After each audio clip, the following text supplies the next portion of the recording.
You're catching me in a very like raw, slow moment. Yesterday was like just a weird day. I didn't sleep well last night, so I'm like, okay. Nothing but diamonds, nothing but diamonds.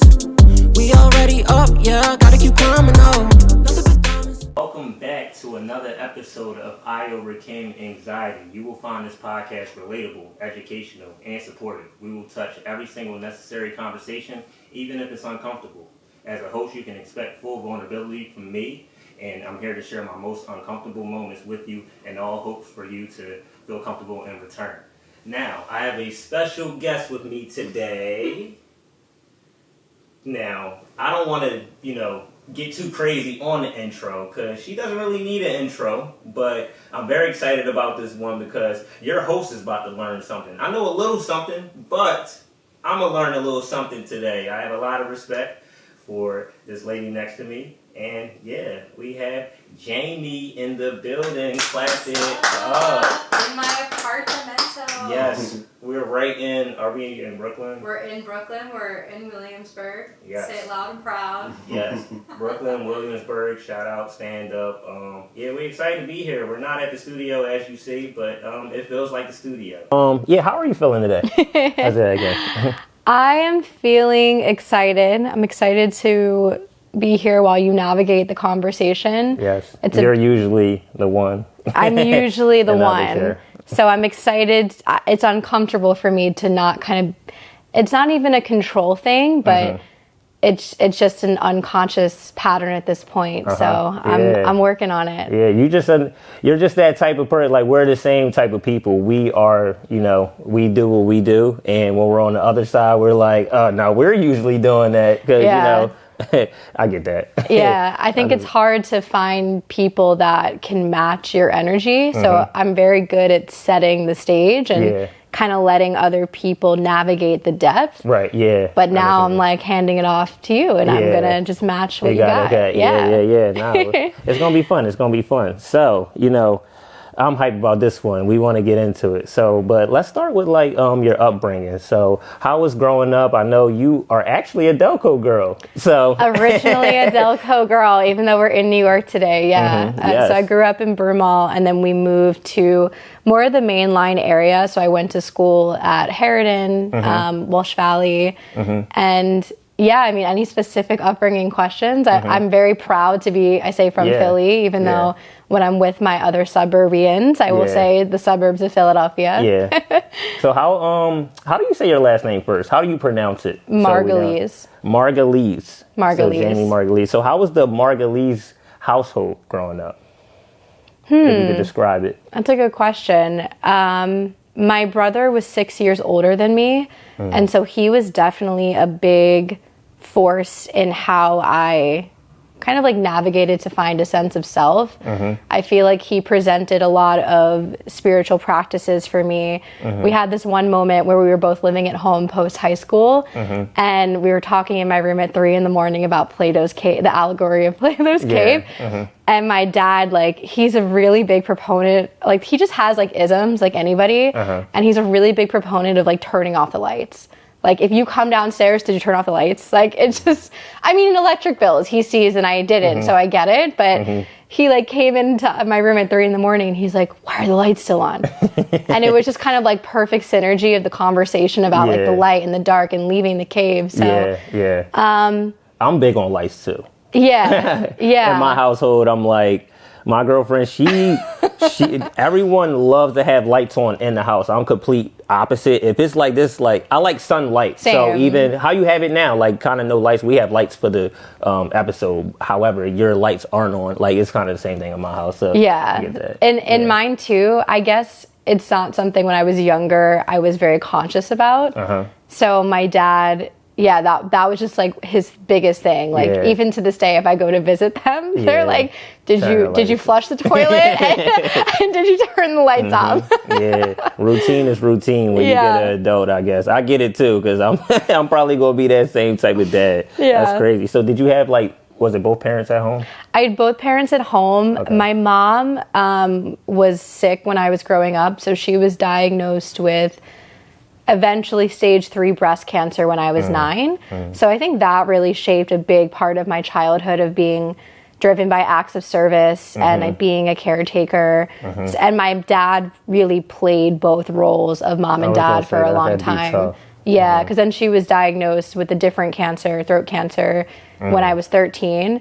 And then actually last year, so this is like, I mean, from her breast, it was almost 20 years later, she was re-diagnosed with breast cancer. And very early stage, it was like a blip of diagnosed April Fool's Day and in remission by end of July. But it was more of like the emotional toll of like, how are we back here again? Like how navigating that part of it was really tough. Yeah, because overcoming it is like tough enough. And then when you think like, okay, we did it and we're done. And then it's like, you telling me we got to fight another battle, and do I have enough strength for this? Like, that's kind of crazy. Yeah, but I think for me, like a pillar I learned last year when she was re-diagnosed with breast cancer was that my love of community formed through her being sick when I was young, because my parents and I, like, I mean, everybody tries their best for, you know, and like they're great, but I think some of our values are a little different. But one thing we both have is community, and regardless of like the depth or the level of values, like their friends like showed up for them time and time again when they need to. And so I think that built that pillar for me. So seeing it happen last year, that was the most emotional moment, where my mom received like the first round of flowers like the day after she got diagnosed and was telling her friends, and we just started bawling in the kitchen, and she's like, I don't want to have my friends go through this again. That's like crazy. It wasn't even about her and like the pain or the mental trauma. Like it was really just like, I don't want to have everybody else deal with this. So she wasn't in it alone. Oh no, never. That's great. Yeah, we're very lucky. Yeah. So did you just have one brother? One brother. Any more siblings? No, just 2 in the house.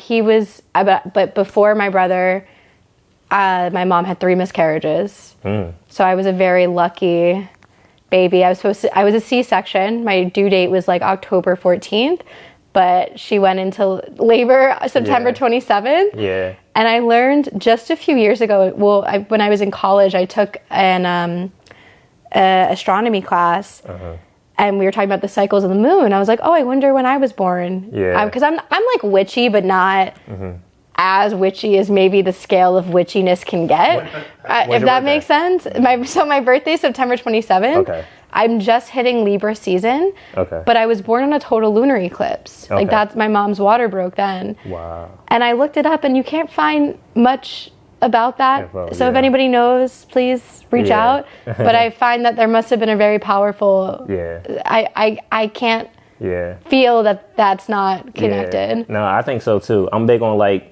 retrogrades and everything. I'm an Aries. I think like we're the first sign in the universe. Like when it's April, like around this time, this is a new year for me. Like not just because it's my birthday, but like I just feel like happy belated birthday, by the way. Thanks for making the trip. Thank you. Yes, this is not work to me. So this is, I like doing stuff like this. So this is no problem going to New York anytime.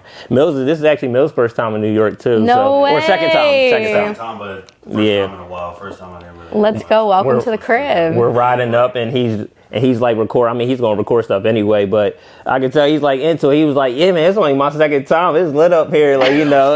Like straight tourists out there. Yeah. Listen. Yeah. Philly's cool, but yeah. Philly's cool. I mean, Philly is just a little bit limited in comparison to New York. Perfect word. Yeah. That's all. That's no shade or nothing. No. Limited. It's a little bit more limited. You know what you're gonna get. It's a different vibe. It's definitely cleaner. Yeah. Which is kind of crazy to think about. Than New York? No, Philly is cleaner than New York. Oh no, I thought you were saying Philly. New York was cleaner. No. No, I mean, I heard about the rat thing, but like it's actually like cleaner. Philly's pretty dirty though. But New York is probably, I don't know about New York. I mean, Williamsburg, it's nice. It's definitely a bubble, but I mean, Manhattan, yeah, come on. It's not the vibe. Oh man, that's crazy. Yeah, so your mom was diagnosed with breast cancer 23 years ago. So you said 23 years ago? She was diagnosed in 2006 originally. So that's almost 20 years ago. And then nothing She had, unrelated, she had throat in 2010. She electedly got a nodule removed, and they were like 99.7% sure that it was benign. Electively removed it, and when they biopsied it, it was cancer. And I remember my dad dropped me and my brother at school that day, and that I was so anxious, and my face like broke out in hives. And I went to the office to call my dad, and they were like, everything's fine. But I always felt like with the breast cancer, like originally it was stage 1, and then when she got the surgery, it was like 10 out of 13 lymph nodes were positive. So it was stage 3, however else they detected that. But it just seemed like we had always encountered more roadblocks than what was intended versus last year with the diagnosis. It was just like so smooth. And I just kept waiting for the other shoe to drop, and I think my parents were just like very much in flow, and it never did. But technology is very different. Like the study of cancer is very different. But I just felt like we were duped the 2 other times she had it. And then to get it a third. Yeah. It's a lot. So that was your mindset, like around that time, like when you first found out, like how old are you? Like, so you said 2006. I was 9. So you're 9. Oh, I actually have a story about that. Yeah. We were. It was around like Memorial Day weekend, and we have a lot of family in South Florida. So we were visiting, and my mom had just found out this day, and she went to dinner with her best friend and her husband, and they, I guess, talked about it. Yeah. And my brother was watching me at my grandparents' place. Yeah. And I used to do this thing, like, where I would kind of, like, pluck at my eyebrows. I don't know, like, I would do it in class. It was never something that seemed weird. I guess it was just a habit. Yeah. And I walk maybe into... like a little nervous trigger. Yeah, maybe I was just watching TV, like, just doing this. I didn't feel nervous or anxious or anything at the time. And I walk into my brother's room, and he was like, "What did you do? Why did you shave your eyebrow?" And I'm like, "What are you talking about?" And I looked in the mirror, and there's like a whole chunk of my eyebrow missing. And I just kept, I must have just kept doing it. And he's like, "I'm going to get in trouble. I'm supposed to be watching you, blah, blah, blah." And because I was about 9, I think, at the time. And when my parents came home, they just couldn't believe it. And the next day my mom told me, like, and to this day, she always asks me, like, she says, like, "You must have known something was wrong to do that." And at the time, I really didn't. I can't remember having any sort of weird feeling in my body. Like, that was something, I never obviously did it to the point where, like, a chunk of my eyebrow was gone from my face. When you were pulling it out, did you see any hair coming out? No, I was like watching TV. I was just going like this. And I would do it all the time when I was in class. And I don't know what. Yeah. And there's no coincidence, though. Like, I don't believe in coincidences. Like, I think that God was speaking through you. I don't know if you believe in God, but like, I just think God speaks through us in different ways where we can't really, know at the time, and then it'll make sense later on. Or sometimes I feel like there's certain answers that we won't get in life, and we might not get into the afterlife. Like, I don't know. We might not ever get it. Or you might not ever get it. And you got to kind of be okay with it, because you're not supposed to know. It's no really... That's just what I believe is. So that's what it seems like what happened, even though you couldn't pinpoint it, but I couldn't pinpoint it. But I do feel like I do believe in a higher power. Like, how else?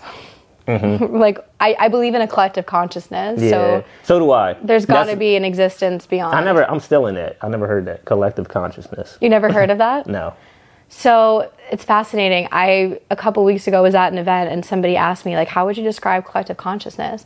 And I've been using that word a lot more often since coming back from Peru, because one of my friends had mentioned that her hope for the world is driven on the fact that she feels the collective consciousness growing. Yeah. And how I would talk about and I've been saying it more often, so I love that these conversations are coming up, because it wasn't a term that's in my life every day, but now I think about it every day. Yeah. And so it's almost like a frequency, like a radio station. If you, like, the more you grow and the more you go through life, like, you're changing your frequencies.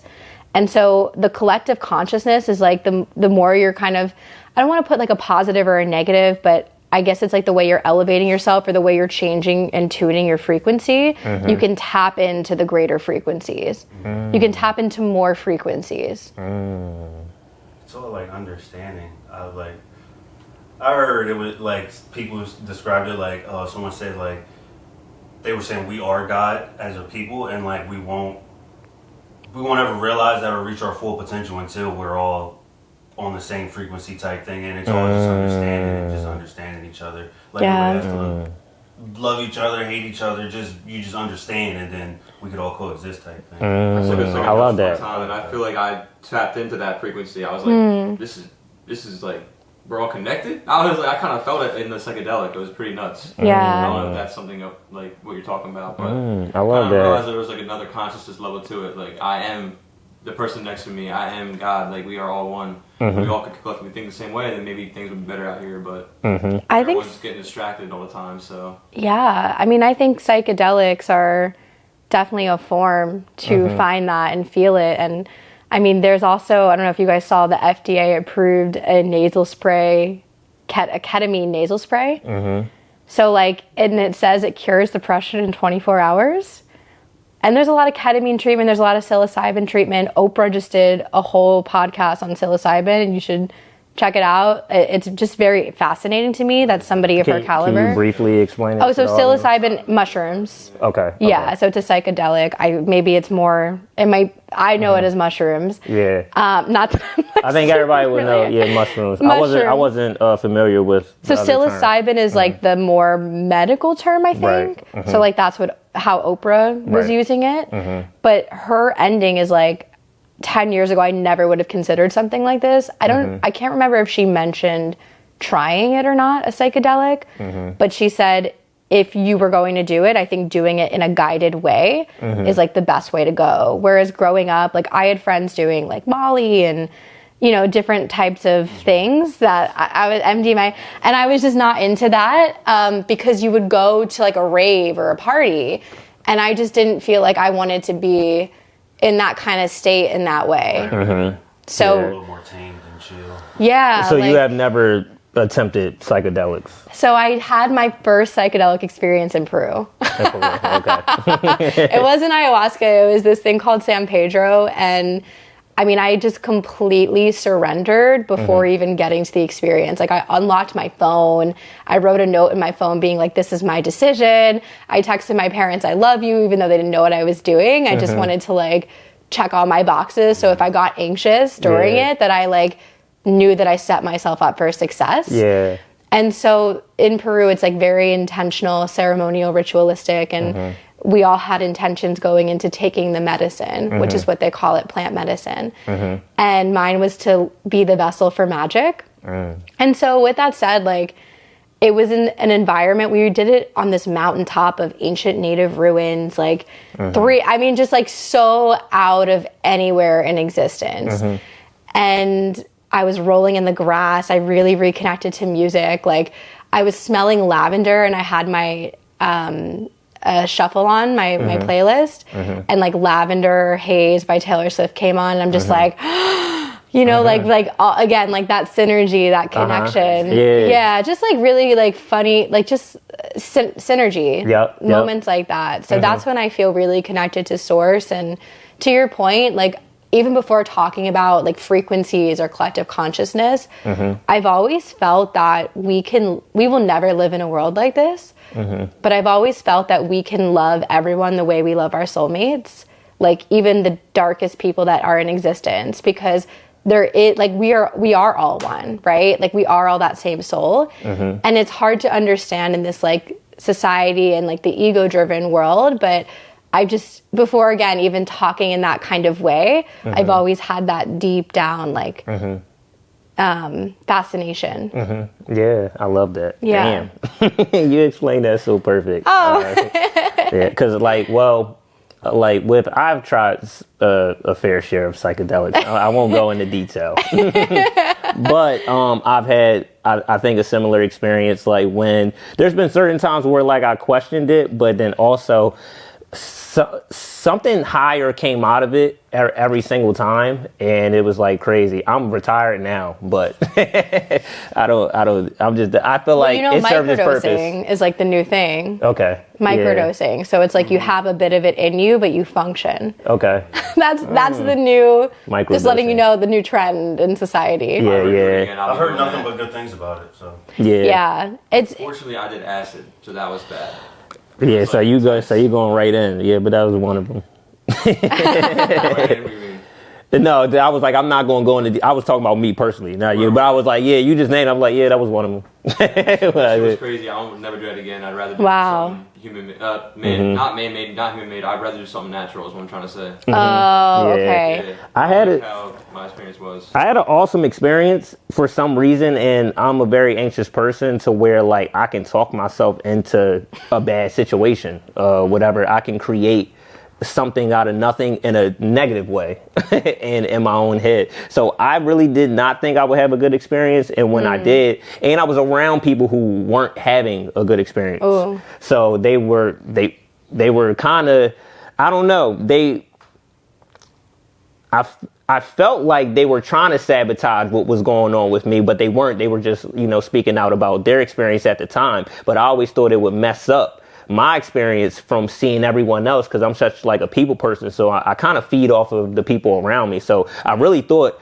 them having a negative experience would make me have a negative experience, but it didn't matter what was going on. For some reason, I was just on my journey like that night, and I was like soul searching in a sense, I guess. And I feel as though I came out with a little bit of an understanding about what I should be doing like in life and what matters to me.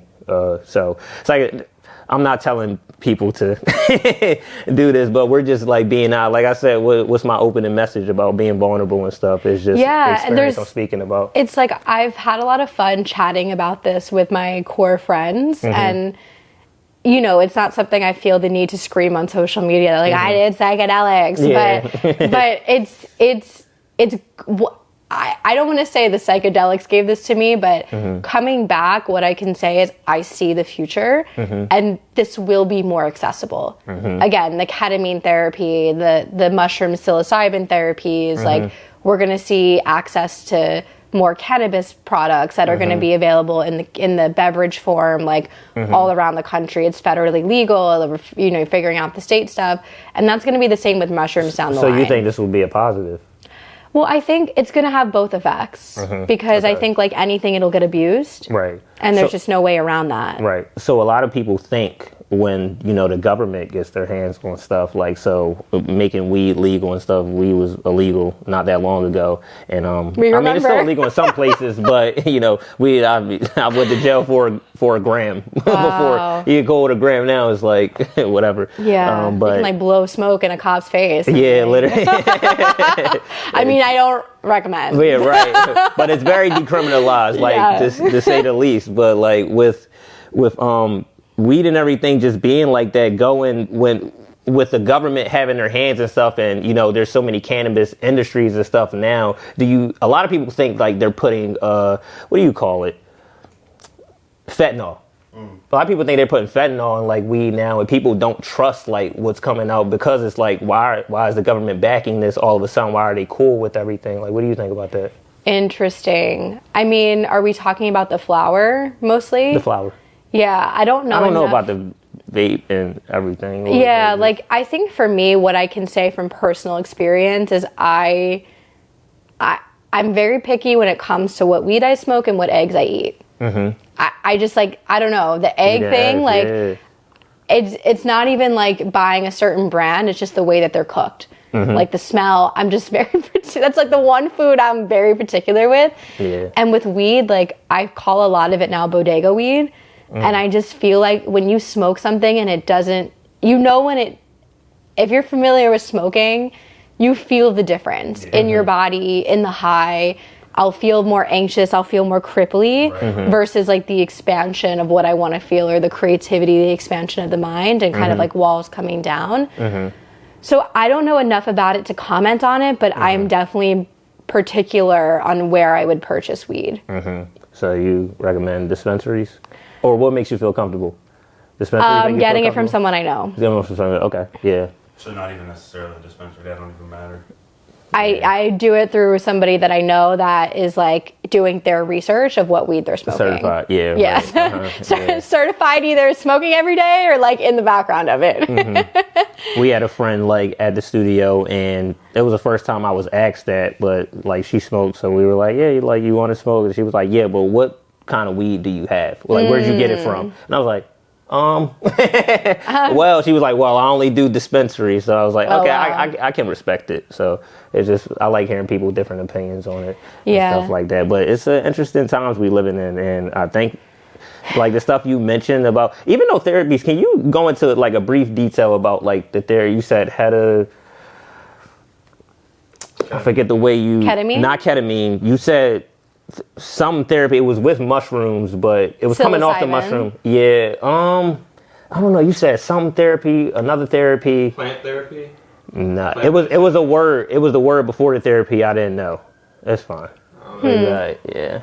He was like with the What was new it about? research coming about. It was like hedo something therapy and this therapy.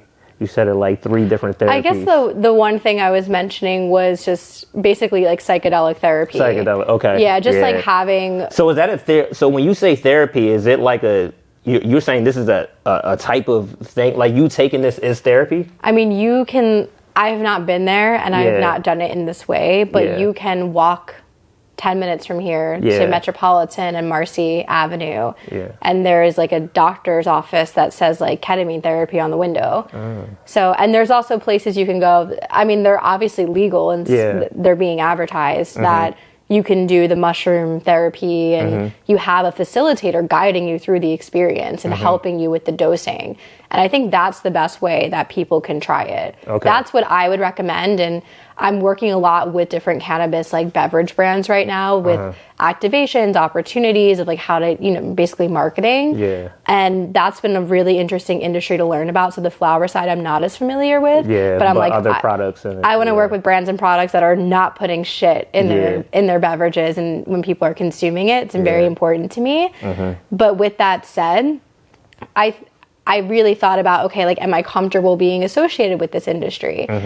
Because, of like what will happen, like the negatives that will happen. True. But I ultimately felt that I would be adding positive value to it based on my knowledge, based on my beliefs and how I operate.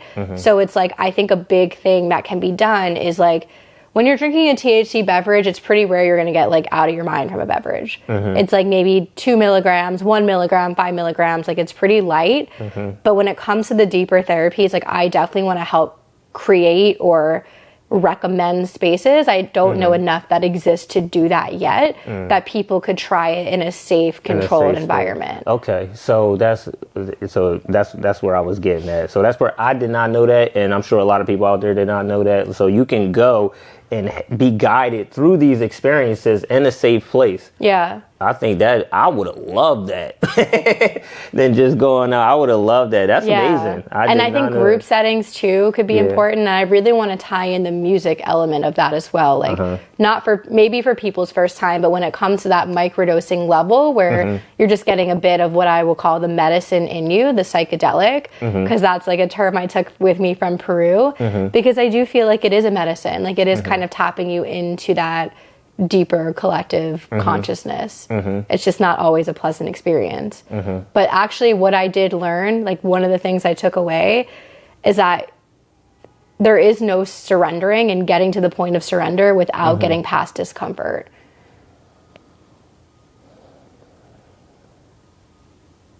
Explain that.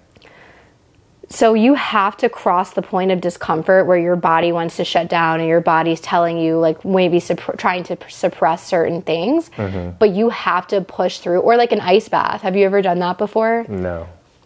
So an ice bath is very uncomfortable. Yeah. But when you push through that discomfort, you're going to find a lot of benefits on the other side of surrendering to that experience. Okay. Yeah. So there's reward on the other side of the struggle. Yeah, and it's not even like thinking about it as a reward, like that dopamine hit. It's more of just like curiosity, like what will be there, because it might be more of a path to like something that is not a reward right away. Could be a very hard realization. Because even if it's not what you thought about, but you got an answer, I guess, to where if you wouldn't have did it, you would have just been curious. And then now you satisfy your curiosity, and it might not even be, like you said, it might not even be a reward, but the satisfaction of curiosity in general is kind of a win. Yeah, when you have and I think when you have a growth mindset, yeah, that's like the progression forward. Yeah, damn. I love that. Piggybacking off of frequencies and music and everything, what's your introduction to music? How'd you get into music in general?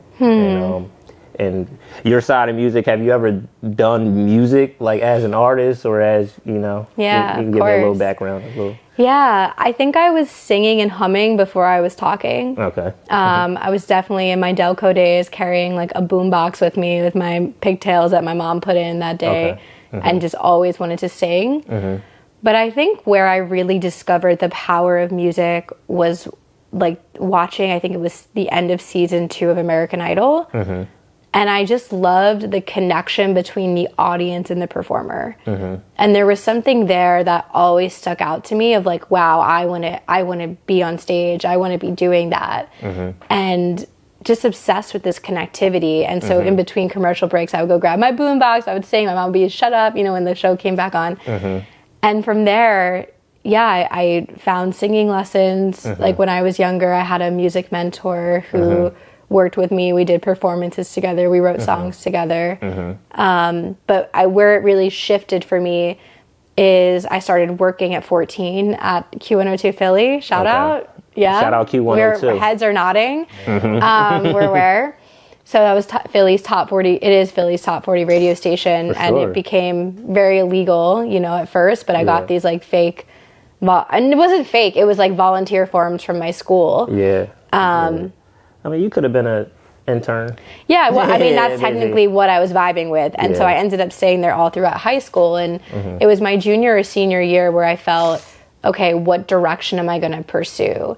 Is it going to be the entertainment side or the business side of the industry? And then I met Michael League from Snarky Puppy and the artists that were on Ground Up Music, the label I ended up running for a long time. And I felt right away that if I'm not going to be this determined and like have this level of skill set, that I want to be kind of like the vessel for the creatives to get the art out into the world and like take the bullshit off their plate so they could create.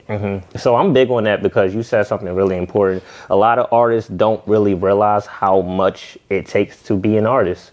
You might look at your favorite artist and you think, oh, they have a bunch of money and they just performing in front of a bunch of people and everyone loves them and it's blah. Like they don't know the singing lessons, you doing crunches while you singing your songs, like so you can like all this type crazy performance stuff people do. Like you look at you look at these crazy pop stars, they got a lot of crazy regiments, like just so they can do what they do, so you can see them do what they do, and they put a lot of blood, sweat, and tears into it, and it's very hard to stay relevant for a long amount of time.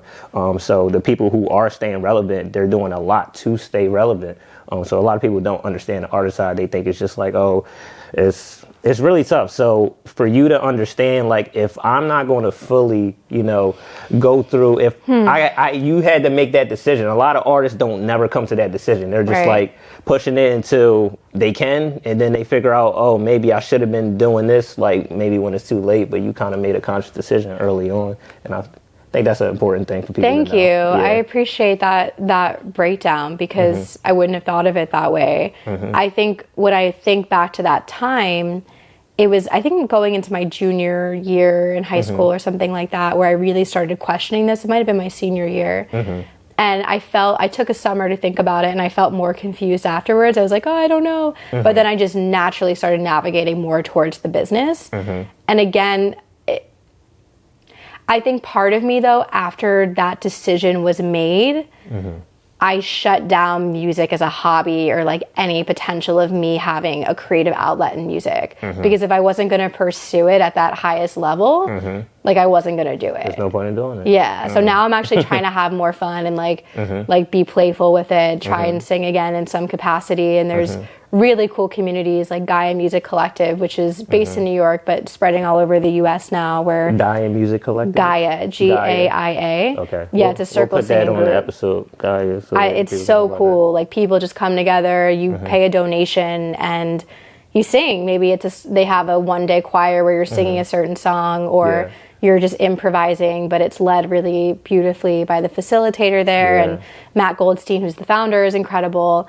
So I just, there's a lot of things happening where you can like tap into your voice, the power of your voice, and even places like Othership. Now I'm just like telling you things I'm obsessed with. Like it's this sauna and ice plunge place in New York, but they have different classes that help you tap into different emotions. And so one of them, it's like called Inner Power. And at the end of the session, the facilitator is just like ringing this gong in the fucking sauna, like 64 people sweating for 20 minutes. And she's like, all right, we're all gonna scream in 3, 2, and you just feel the resonance and the power and like, again, what you can release through using your voice. Yeah, I love that. And you know what, when we come back, I gotta come back up and you gotta take us. I can't just go there. I need you to take me the first time.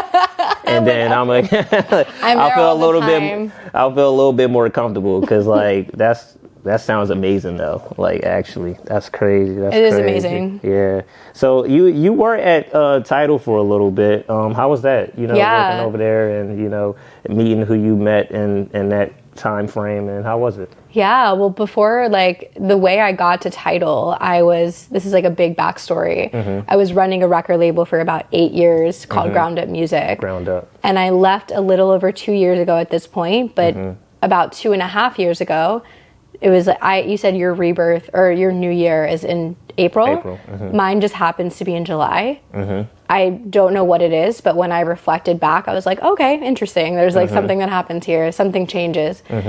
And real quick, hold that thought. I think everybody should, because, okay, I'm not alone, because I would just say that, because, I mean, it is the start of, like, a zodiac, like, New Year. That's why I would go off of, but you might have a feeling to where at a certain time of the year where you, like, hey, this is, like, I don't know, I feel a certain way around this time of the year, and you should, you know, pay attention to your gut feeling, your gut feeling, anxiety, whatever you would like to call it, because it's true sometimes. But go ahead. Yeah, no, because I never felt connected to like New Year's. Yeah, neither do I at all. No, like even the ritual of like, it was always partying, and I just, that New Year renewed feeling, but I get that in July. I'm like, oh, okay, this is what everybody like talks about. So 100% agree. I think a lot of people feel it in September just from like that school mindset. Yeah, true.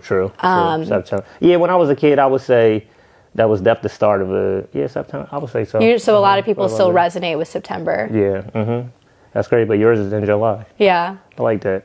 At least it's hot, nice stuff to do. Yeah, something to do. But with that said, so 2.5 years ago, I woke up in July of 2022 and I couldn't move my body at 25 years old. So my limbs had just like shut down for a full minute, and it, you know, through like months of starting to get into a deep yoga practice, along with, I started acupuncture. Like that day I went, emergency, first time appointment. I was like, I'm not okay. But through a few weeks of really like checking in with my body, my patterns, my habits, I was able to see that it was emotional anxiety causing these physical manifestations in the body. So like very deep of like, okay, there's like a huge, like I called my dad that morning when I woke up and he's like, go get a massage or go smoke some weed. And I was like, that is such a short-term solution. Like I can't even process that right now. Like there's something fucked up happening here. And what I realized is it was my relationship to work that was causing this. And my identity was 95% of my job. So long story short, I made a 7-month plan of how I was going to exit the company. And I sat with it for 3 months of just, is this what I want? Does this make sense? And, you know, finding that it was the right choice for me. But when I left that job 2 years ago, I wasn't sure if I'd stay in music. I was very uninspired by the industry. I was in a place of like, well, what are my own values, needs, wants, desires? I was working so young. I was a caretaker for my mom. So I was always focused and motivated by helping other people. So when Tidal came along, it was the one job in the music industry that I wanted, the one company I wanted to be at. I probably still have my journal where like I like wrote it down, which is kind of like chilling. But so you manifested it. Yeah, I manifested the fuck out of that opportunity. I got so lucky. Like my manager was amazing. She, first of all, having a female manager was incredible. But she was like the second person hired at the company and just really like set a lot of the internal and external culture throughout the years. So I just felt like very guided in that way. And stepping into that job versus the label job when I was 18, I now had all this experience and felt very valued. I felt very empowered and very supported by the team I was working with. So it was overall a great experience. Awesome. Met lifelong friends there, got to work with some incredible artists and just like Shout do out something Sarah. that I believed in. Sarah, SJ. Shout out SJ. I know, I like feel connected to her today because you're in my apartment. Yeah. Shout out SJ. That's crazy though. So when you were at Ground Up, when you were at Ground Up, you were running the whole label? Mm-hmm. Like, or did you found the label? So the label was a sub-label under a label called RoWiLL, which is being distributed by Atlantic. Okay. Yeah. So you were a label under a label under a label? Yeah. So when I came in 2015, it was to build it as an independent label. Okay. Yeah. Yeah. And when you were, I guess a lot of stress came with, you know, I guess you had you put on a lot of hats. Oh yeah. Yeah.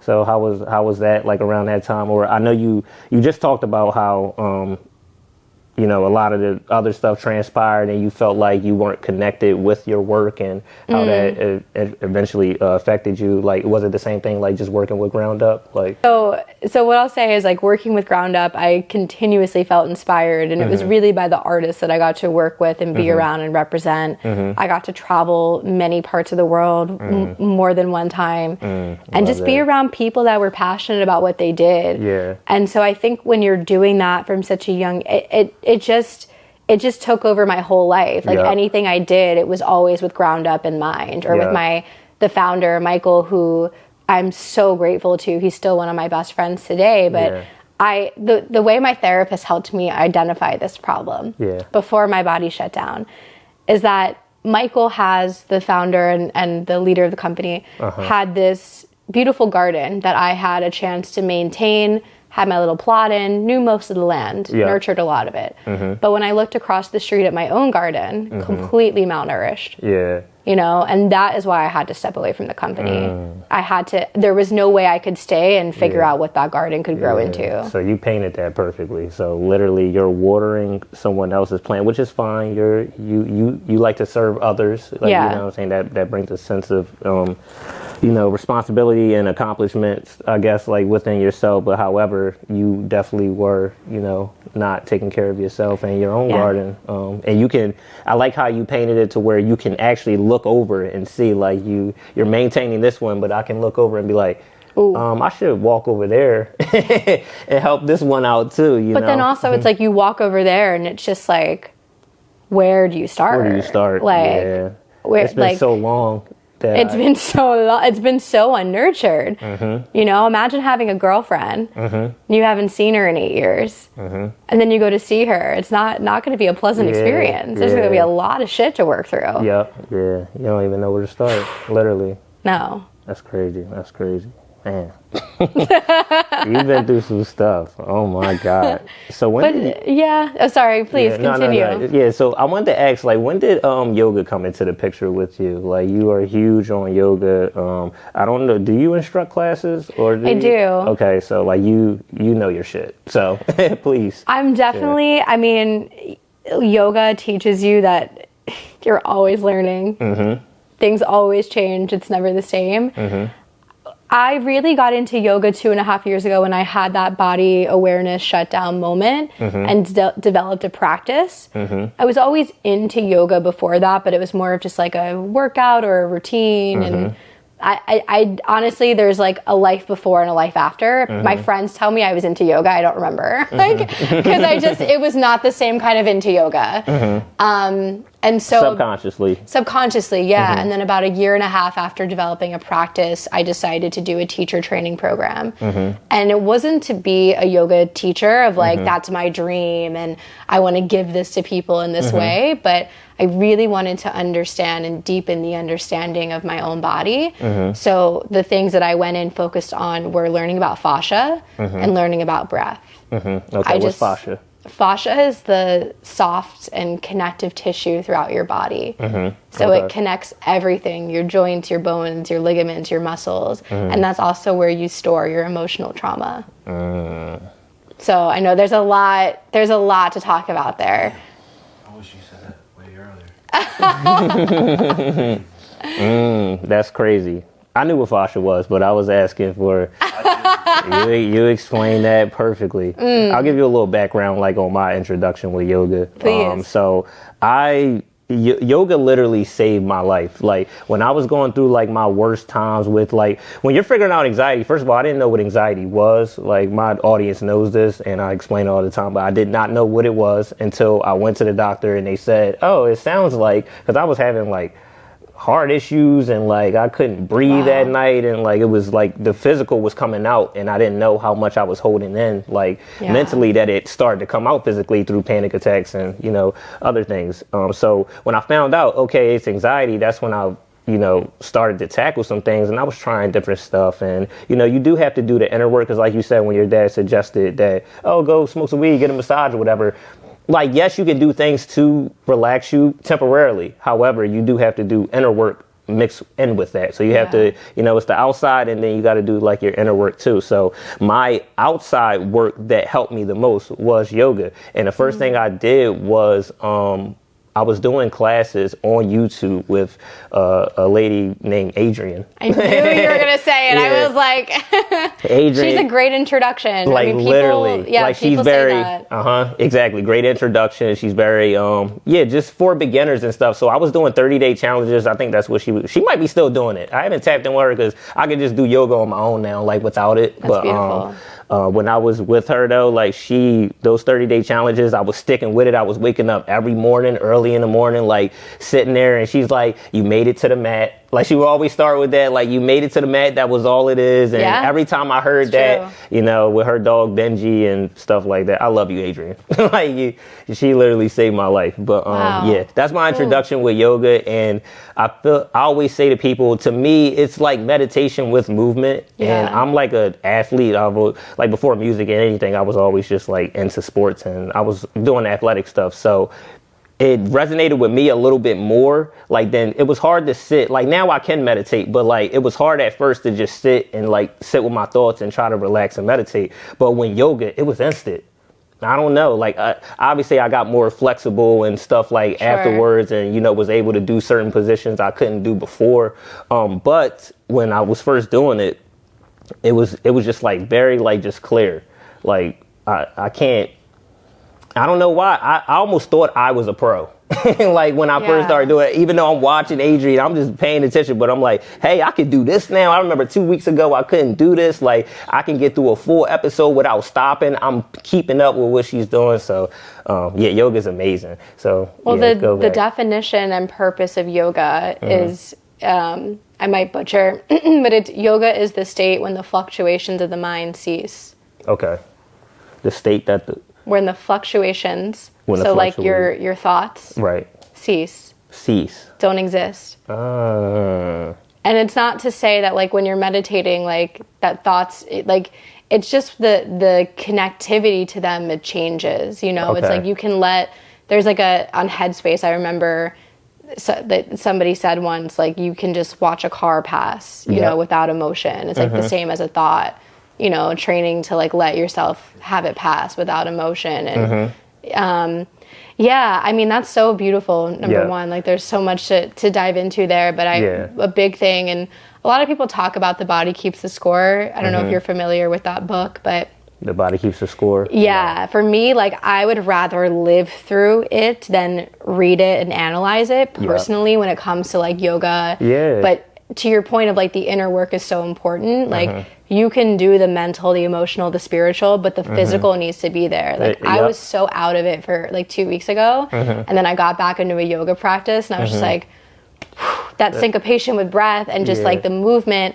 And for me, like a big driving force in my life right now is helping people find accessibility to their breath and to their body. So the things that I'm obsessed with, it's because it's hitting some of those things, like Other Shit, Gaia Music Collective, even Once Upon a Coconut. Like it's just like a healthy chocolate drink. You know what I mean? Like healthier than drinking a Yoo-Hoo. This is not a promo. I'm just obsessed with it. Let me tell you about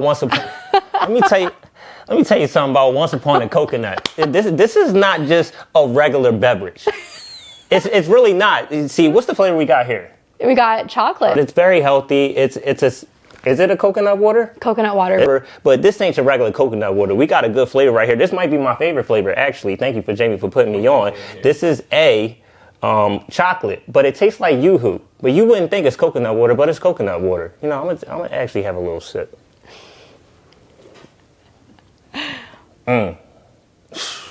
I thought this was chocolate milk. It's not chocolate milk. It's just coconut It's not water milk and at all. chocolate. Just coconut water and chocolate. Just coconut water and chocolate. Mind blowing. Listen, you need to go down to your local convenience store or wherever you can get it, order online, Amazon, and you need to get down and get some Once Upon a Coconut. All right, let's go. Love it. Listen, I love putting the brands on, and yeah, it's like I'm just trying to align because I feel that we're in this loneliness epidemic, the craving community, depression, anxiety, like you hear all these buzz terms and they're so real, but I think what we're not hearing with it is that we actually have the tools within us to combat it. And it's hard, you know, it's like going to that garden and it's fucking deserted and it's like, you're telling me to sit down and meditate here? It's disgusting, you know, like it's really, but I do think like, I wish I had more of a breathwork practice. I'm still getting past that wall for myself. That's why the yoga is really good for me. And access to the body, like the fascia was the in for me, learning and nerding out about that. Yeah, when you spoke about I think you said someone in Headspace said it. I think I got it from someone else. I don't think it was from Headspace. I feel like it's like the easy thing to say, yeah. Yeah, but when you said like about thoughts like passing by, just like a car passing by, you're not putting too much thought into it. Like, but if a thought passes by in your mind, you're giving all of it your energy in the world, and especially if it's a negative one. You know, if you look up, the average human goes through 12 to 60,000 thoughts a day. So if half of those are negative, let's say it's on the conservative side, like you're fighting 6,000 negative thoughts a day, like that you're giving a bunch of energy to. Of course, you're going to have depression and anxiety and stuff, like when you think about it that way. So it's important. We said it on a previous episode, and you noticed like she confirmed it as well. Like if it's a thought in your head, just, you know, you're giving it too much energy because thoughts come and go. Same with good ones, same with bad ones. They come and go, and you don't have to give every single energy in the world to it. It doesn't mean it's going to come true. If you have a thought that I think I might die next week, that don't mean it's going to happen. But it's interesting. You just even like honing in on that thought on hounding, like hounding, yeah. So if you think about like combating anxiety, you know, if you have this repetitive thought that you're going to die next week, can you sit with it? Can you sit with it and just play with it and have curiosity? Try and detach that emotion from it to really see what this underlying source is. Like, why is that recurring? Where is that coming up? Sometimes it's from the media we watch. And like really a lot of life is our external circumstances. Oh my gosh. Your diet ain't just food. Huge. And that is like a big thing I'm trying to combat too, because of like habits you develop. And every time I see every time I see like this Levain cookie, which is very popular and like big marketing material in New York, it's this big cookie. It makes me upset because I'm like, what is in this thing? And everyone I talk to as they eat it, like you don't feel good after you eat it. And yet people repetitively buy it. Yeah. And they have multiple stores and more stores, but it's like there's something in here that's not good for you. And yet we just see this big cookie marketed on the side of the street. Like it's like pleasurable to crave it. Yep. And I think people like who are ever in the higher ups, they understand marketing, they understand people. That's why they know data is the most important thing. I think that's why you see the thing with TikTok and why they were trying to ban that at first. It's like they're not trying to have like too much because they understand too much data, and people have data is the most important thing. That's why when a lot of people say, oh, like I was just thinking about having some tea, and then a tea ad pops up like from. It's not a coincidence. No. Like people are like, yo, that's crazy. Like it's not crazy. Like they know these things. They know how to tap into algorithms, what people are thinking, what people want, and then they know how to feed them more of what you already are looking for. That's all. But you know. Oh, I know. Yeah. That's crazy. But you are, oh my God, you've been an amazing guest. Like we talked about, this was my favorite episode. Oh my God. Like, is that the tagline for the end of every episode? No. This was, I promise, like people are going to get so much out of, everyone has their own, when people come up here, they have their own stuff that they say that are helpful to people. But you like, You, this was like this is a high level conversation, like I would say. This is like past like just emotional or just like related conversation. This is like high level. Like I think people will rethink how they, you know, think about a lot of things that we talked about. Yeah, so I can't wait. Yeah, the psychedelic one was fun. Yes, it's not because I'm I'm an advertisement for the things I love, and I wouldn't call psychedelics one of them, but I do think that we're going to see in the next 5 years a lot of it being more accessible and doing it in more guided ways. So I think for people curious, I think for people that feel they're suffering, that can be a source of something. For sure. And you heard it here first on the IOA podcast. Thank you so much, Jamie. Anything you want to add before we get out of here? Want to shout out anybody? I mean, we shout out a couple people. A lot, yeah. And shout out Michael. Shout out Michael Lee. Yeah, I love you. I sent him a nice little friend note last night. Voice noting is my thing, but I don't think there's anything else. Just for anybody that's like listening and curious, you can always like reach out to me. I'm sure you feel the same way. And anything that we talked about and. I hope, I think the best thing that could come from something like this is, like you said, people being curious about their own lives, their own patterns, but also bringing it into conversation with other people. And even if it's something you don't have a firm, like, wow, now I feel this way. It's like, hey, I was listening to somebody talk about this. What do you think about that? I think that's how curiosity, I just want to spread curiosity.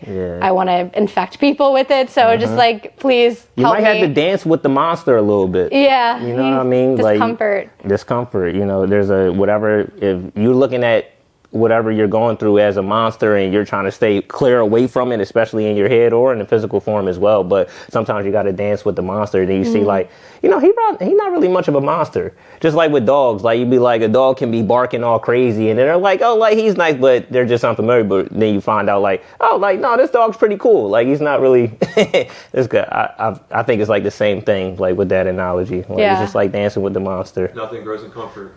Yes, I want 20% of the song you write about that. Dance with the Monster. Yeah. Oh my God, that's a hit. That's a hit. that's real hits. That's where that comes from, like just real life stuff and like just natural things like that. But oh my God, thank you so much, Jamie. Thank you guys. Yeah, we'll put all her information in the description and everything, so like you guys can flood her with questions and stuff, but she's busy, so don't do it too much. But yeah, we're going to get out of here. Thank you so much for tuning in to another episode of I Overcame Anxiety podcast. Thank you so much. Thank you. Thanks for coming up. Yes. Bye.